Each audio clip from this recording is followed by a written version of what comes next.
we just want to open up for questions. Are there any questions from the audience? We have about 15 minutes, and you have two extraordinary. Yes.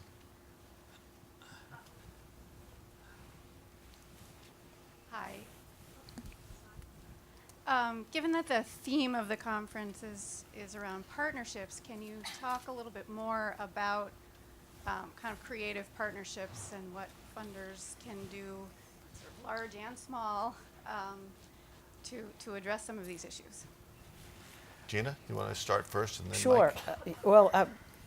One of the most recent partnerships that we're engaged in is we have been talking with a lot of folks to get together on the health side. And I know Robert Wood Johnson is a big supporter of efforts even at Harvard to take a look at this intersect. Basically, I was at a meeting of nurses associations, of nurses that get together to talk about climate change and to do something about it. I signed a memorandum, a partnership with them when I was at EPA. And nurses are the most trusted human beings on the face of the planet. So when they talk to the planet listens. And it's terrific. And it was Healthcare Without Harm was there. It was how to get the medical industry and the healthcare industry's voice to the table on these issues so that it's not an environmentalist or a greenie or somebody way far left talking about these issues, but somebody they can relate to. And they go to for their own diagnosis. Why wouldn't they listen to them for the diagnosis of what's hurting our planet? And so there's all kinds of ways in which partnerships are being built. And we're developing a whole campaign strategy around climate and health to try to bring people together. I keep thinking about this more and more because, fossil fuels, the burning of fossil fuels was a choice we made. I'm not sure if it was the Neanderthals or just shortly thereafter, but it was a long time ago, and it does not have to be the choice of our future. And the challenge we have with the environmental constituencies is they tend to be so pigeonholed. The same way with academics. Everybody's in their own little routine and keeps digging deeper and deeper. And I've told one of the professors at Harvard, if they tell me one more thing about particulate matter and do one more study, I'm just going to whack them upside the head. I already hate it. Okay, I know it kills people, like 7 million people a year. Don't give me another reason to hate it. Let's do something about it, And so there are a lot of people that are getting together that are trying to bridge the gap and really focus on fossil fuels. Because really we have to make that choice. We have to figure out how to have basically a future that is carbon free, and it also can be a future that's cancer free. Because you've got to look at all the ways in which fossil fuels have entered our system, all the toxic chemicals and what the base of those are. You have to engage folks involved in plastics in our ocean in looking at banning straws and explain to them that underneath that plastics is fossil fuels. So we have to find solutions here, and we have to work together, and we have to move quickly because we just don't have a great deal of time. But what we do have is a great deal of energy, and I think a lot of shared values, and we have to come together to really put some energy behind those shared values. And I see the business community stepping up a lot, so there's all kinds of reason to be hopeful, I think. In this vision of building a better, healthier future, obviously, I mean, we're a big foundation. We could spend every single penny on our endowment and not make a dent in it. So we understand. Well, you could give it to me. Yeah. More than right. that. Well, maybe, I don't know. You sound great. It's pretty compelling. All right, we're done. But we know to help generate and build and nurture that kind of change, we have to have collaboration and partners all over the place. So we have been working, and we continue to work really hard across all sectors to help generate that kind of thinking about health as a shared value, all of those kinds of things. We have strategic partners in that, like NAACP, the YMCA, Nota Begay III, lots and lots of strategic partners who are not our ordinary grantees, but we're in that kind of strategic collaboration partnership with them. We have all of our sort of funding network and all of that. That's in that better, healthier future culture of health sort of realm. In the climate and health version of that, it's still new for us, and so we have other. The story is internally, there's some of us kind of racing. We're behind, and then you start to come out and go, oh no, oh gosh, maybe we're not as far behind in the health philanthropy field as we thought we were. That's even scarier in some ways. But actually, there are other health-focused philanthropies, like Kresge is a one that it has a similar call for proposals. We have been collaborating pretty closely with them. They reviewed our proposals. A couple of us are going to be on their advisory group, and so we're trying to learn. I mean, it's hard sometimes for big philanthropy to collaborate, but if there ever was a reason for us to learn how to do that, we're invested in that. I would. I'm sorry. Go ahead. I was just going to mention, another partnership is that states are beginning to work together on these issues, because that's one of the most creative ways you can actually move the needle, because the states that really care about this tend to be the most populated. They actually represent a far majority of the people in this country. And one of the things we're working on is transportation. There's something called the Transportation and Climate Initiative, which is building off the Regional Greenhouse Gas Initiative, which was a first cap and trade program in the United States. And one of the things we're looking at, which is, I think, spot on, is that we're trying to figure out how we look at the health benefits of changing transportation systems.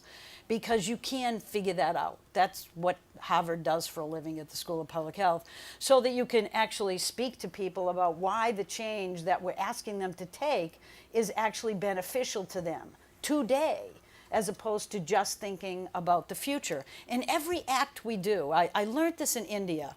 I did some work in China. Actually, I put that troublesome ear monitor in Beijing that got everybody in trouble, including me. It was great. We put up there, and then all of a sudden everybody in Beijing realized that the government wasn't telling them the truth about the air pollution. Oh, shucks. Don't know how that information got out.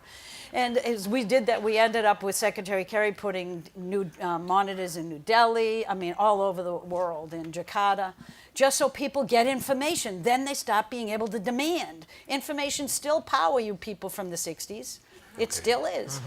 And so we're looking at, in this initiative, we're looking at actually investing not just in health benefits, but in looking at the various strategies to see where those health benefits are going to land, so that you can go to the environmental justice communities and, instead of worrying about whether they'll like it in the end, engage them in the design systems so that the communities that need the air pollution reductions the most are the places you go first.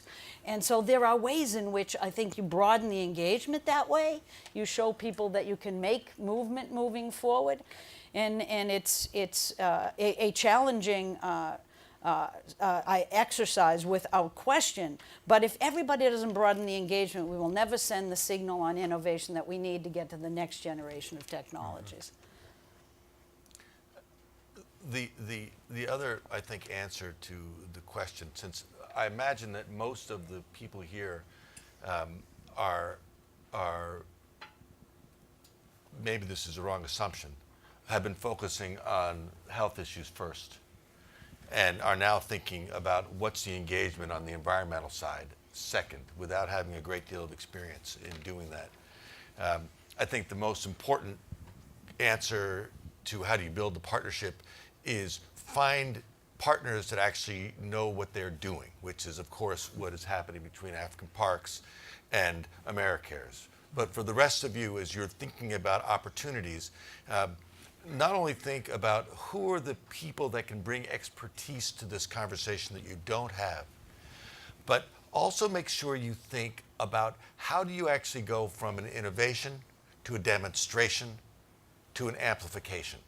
Who are the partners that, if you get it right, can amplify that solution large scale? Because that's the pace that is required. That was a 10-minute answer to the first question, so we're going to try to do better second time. Mehdi. Lightning round. Pick up on what you just said. When you think about, and this is a question for all three. Here comes your mic. Thank you for a wonderful and insightful session. But just to pick up on your last comment, Peter, but this is a question for all three of you, is when you think about the intersection of health and environment, and in the context of an organization like Americares, it's a private organization. We're not a state. We don't have regulatory authority. What are the kinds of problems that come to mind that you think we should be solving or focusing on solving? Well, it's the problems that you already. Before you start, I'm going to say, let's just watch the clock so that we can. I've got a quick answer too, so go ahead. Go for it. Why don't you go first? No, you go. Maybe let me go. What I would suggest is that we think a little bit differently. I want you to look at the problems you want to solve in health and think about climate and what it does so that your answer is different or perhaps just more robust. That's all I want is when I was in India, I know that they were looking at what was causing the problems with climate in India. And I know a lot of the advocates were pointing this out, and it's basically coal-fired power plants and primitive cook stoves. Primitive cook stoves kill 4 million women and children every year. That is a problem, right? But they were translating it as a climate demand instead of talking to Prime Minister Modi about the value of bringing people out of poverty by taking care of the very same things, because that's what's damaging their health. So all I'm suggesting isn't that you change what you focus on, but you think about it through multiple lenses so that you can figure out what motivates action. And in the U.S., we need action to really broaden. I think health is what we've left behind. We've had lousy messaging on climate, trying to scare the hell out of everybody. Scare the hell out of everybody, instead of telling them that a future is better for them. A low-carbon future is healthier, it's more sustainable, it's more equitable, and it's more profitable. So they should be running towards it. We shouldn't be scaring them away from something. We haven't got that right yet. And if you think about the same thing, you'll come out with the same answer. It's just a more robust look to see how you design answers that can bring immediate relief to those that need it most. So at our foundation, we're super good at getting a bunch of smart people to go in a room or get advisors, and we come up with these great ideas, and then we sort of roll them out. And we're thinking that's not the way to go, actually. And we depends on the size of your room. Right. I guess so. So I kind of mentioned in that last call for, look, we're not good at this yet, but we're looking for deep, authentic engagement in places, and so people, and especially with this better, healthier future or climate change solutions, there's the solution set are so complex that you really need people in their lived experience who are innovators and drawing in their traditions, their indigenous knowledge, their whatever, and solving the problem in the place. And then helping other people learn, hopefully, from that sort of place-based solving. So that's what we're trying to generate and nurture. Stay tuned. I would just add that the first thing we have to recognize is that we are in the age of adaptation. We're not stopping climate change. If we're smart enough, we might mitigate some of the most extreme effects. But that's actually going to take willpower and brains. For the rest of us that cannot control that, despite all of our efforts, we need to begin to think about resilience. And we need to be thinking about adaptation, because that's where we are. And it's the engagement of Americares needs to be, I think, focused on resilient communities. How do you get the help there quickly enough? How do you actually anticipate what's happening? And I think for all of us, we should be thinking in terms of communities. Because communities are the place where ideas can actually be demonstrated, can evolve, can be tested, can emerge, and can spread like a virus. If you look at the impact of Katrina as an example, Katrina devastated New Orleans. And then there was an effort to let's just rebuild New Orleans. Rebuilding New Orleans as it were before would have been a disaster because it was vulnerable. And what has happened that has been so fascinating in New Orleans has been a redesign of a city, a rethink. And I think that that's really what we need to be focusing on, is how do we do a redesign? If it's going to break, how do we fix it in a way that actually is better? Other questions? Yes. I'm grateful for everyone's optimism about the actions to state and local level. Could you speak up, please? It was a trick. Here we go. That's Keith. it. You want to translate? Do that. On behalf. Hola, ¿cómo está? Who's that guy? We can send him to his room if you want. I was just saying, well, thank you for a great panel, and I'm grateful for your optimism about action at the state and local level. And I hear you on turning the television off and silencing the noise. The thing that concerns me is that noise is in part is reflective of tribalism out in the actual country, where there are more than tens of millions of Americans who also don't believe in this kind of science, and some of what obviously has exacerbated that over the decades is there's a dedicated bunch of funders who are funding other kinds of messages. Yep. And so that concerns me, and I'm wondering what your thoughts on that are.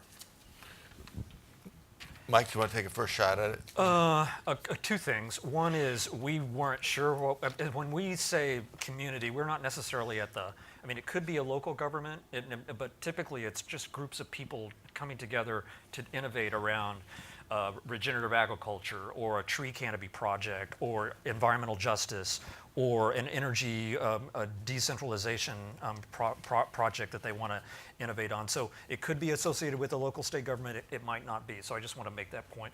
In this call that I mentioned, we didn't know. It could be that there would just be crickets in response to it, but we were really sort of taken by the sort of robust response and the richness of that. So that's an anecdote. Not. We're just sort of looking at that. What does that mean out there? The flip side of that is that story I told about us, the sort of muting response it has for us at our level about our willingness to talk forthrightly about the health and climate challenge, even a big foundation. It's challenging still, and it's arguably more challenging than it should be, and it probably is because of some of the things you mentioned. Gina. There is no question that you're absolutely right, that the fossil fuel industry has funded a lot of the doubting of science.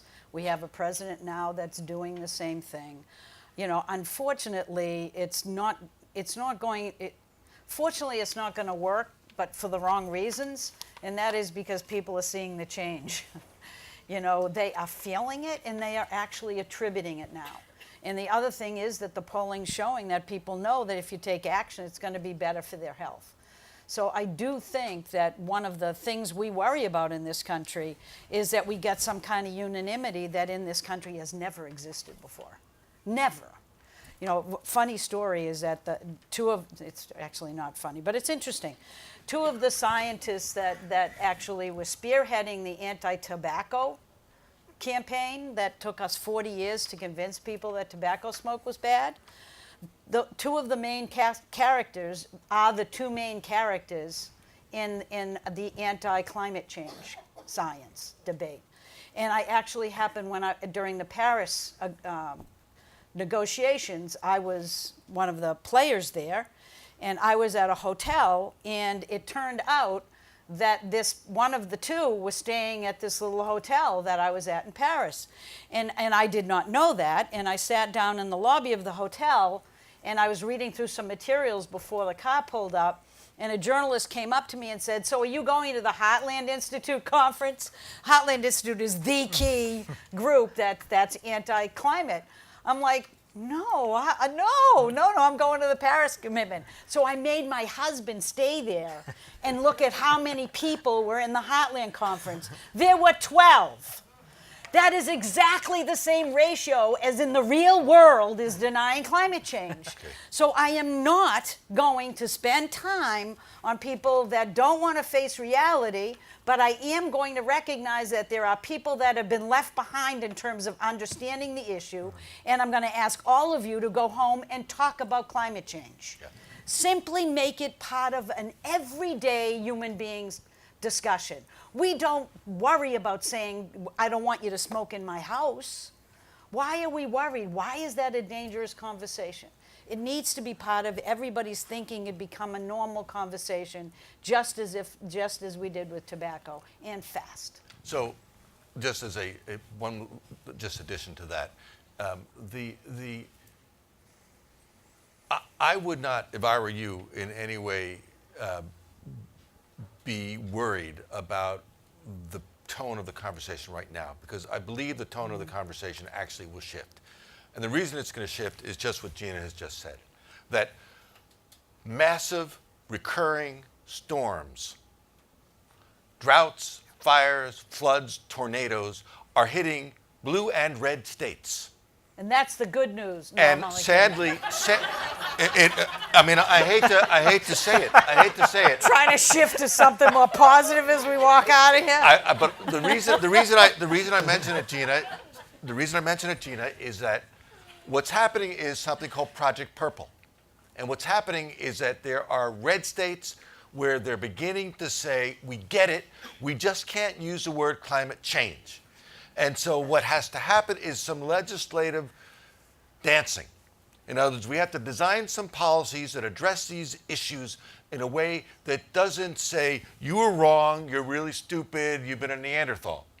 It has to instead be said, where do we go from here forward? That conversation is taking place right now in many states, and I believe that we're actually going to see some very, very important progress at the senatorial side in the next few years. So I wouldn't be giving up hope. I would actually continue to give the message out that this is more than about climate.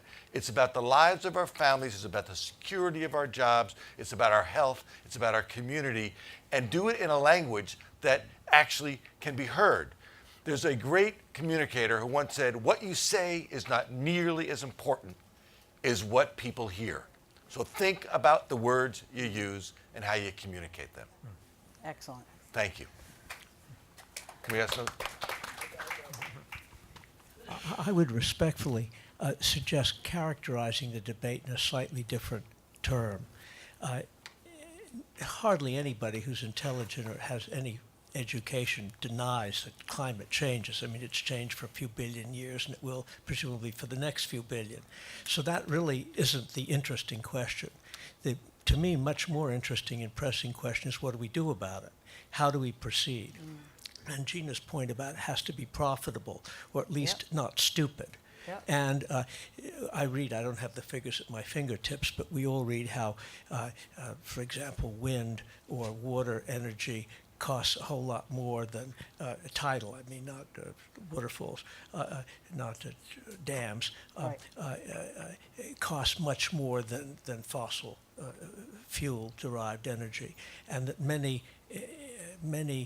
initiatives are very cost-efficient and many others cost inefficient. And that has to be resolved. Yep. Because debating about the change is Yep. almost a waste of our Yeah. tonsils. Yeah. The question is, what do we do intelligently that's economic and productive and sensible? Can Go I for just for a second, I don't disagree with anything you said. And the challenge for me is that there are so many things that people are being denied, economic opportunities that they're being denied. And that is the message you must get to people, is that renewable energy is, for the most part, almost everywhere in the country, cheaper than coal. It's in many cases now cost competitive with natural gas. We now have a renewable solar that you can install that actually competes effectively against these small nuclear power facilities. I'm sorry, no, I meant natural gas, peakers. I mean, this is getting cheap.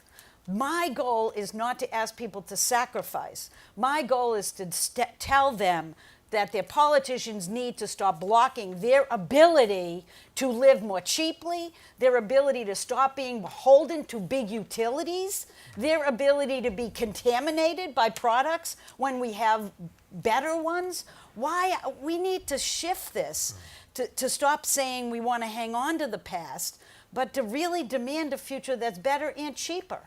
And I think we can deliver it. I have seen remarkable reductions in cost in these technologies. If we just broadened our uptake on the technologies that are already cheaper, that if we send that signal and get everybody moving in the right direction, you are going to see innovation happen, and you're going to see the next generation. And I believe that we have enough smarts in this country to be the strongest country in the world again, using clean energy as a way to get there. That's the message, I think. Mike, you have? No, I agree with all of that. That's absolutely. 100%. The only thing I would add, which I think is important for everybody here to recognize, is that not only are we in the age of adaptation, we are in an age of innovation in every single industry. In every industry, there is a deep thirst and investment in how do we do things differently. When you talk about, as I mentioned earlier, Walmart, when they say to their customers, if you want the best place on the shelf, think about a different way to do it. It hits 150,000 companies. And that's company by company that's doing the same thing. In the energy industry, it's the same thing. I mean, it's cheaper energy. The challenge is what's the storage capacity? That's why all these innovations and investments in battery right now. And when you think about the cost of fossil fuels, don't forget the extraordinary extra expense of defense contracts, investments in armed forces to secure sources of energy, and all the subsidies, trillions of dollars of subsidies. So when you level that playing field, That's what we got to do. renewable energy is really competitive. Tie in the innovation that's taking place all over this world, and those are the solutions. And that's why I really do think that it's a moment of optimism. We're right in that curve. Now the question's going to be, will those transformations take place in time? I don't know the answer. What I know is that we need to accelerate the transformations just to make certain that we have a higher chance and probability of success. Peter, I will add one last thing. I know we're at time. But even without the climate change challenge, in the United States, we have an enormous, we know this, health challenge. So we pay more for our health care than any other country in the world, and we don't get anything like the return or the results. The health outcomes in the United States are abysmal compared to other countries in the world. We have an obesity epidemic. We have all kinds of we have all these, water quality problems, air, all those things. And so whatever we're doing, it's not working. And so if we didn't have the climate change, we'd need innovation, deep innovation, all kinds of adaptability to sort of create that. The climate change offers us another opportunity because it's such an enormous challenge that's parallel to that. Yeah. Ladies and gentlemen, thank you so much. Gina, Thank Mike, you. thank you. Thanks.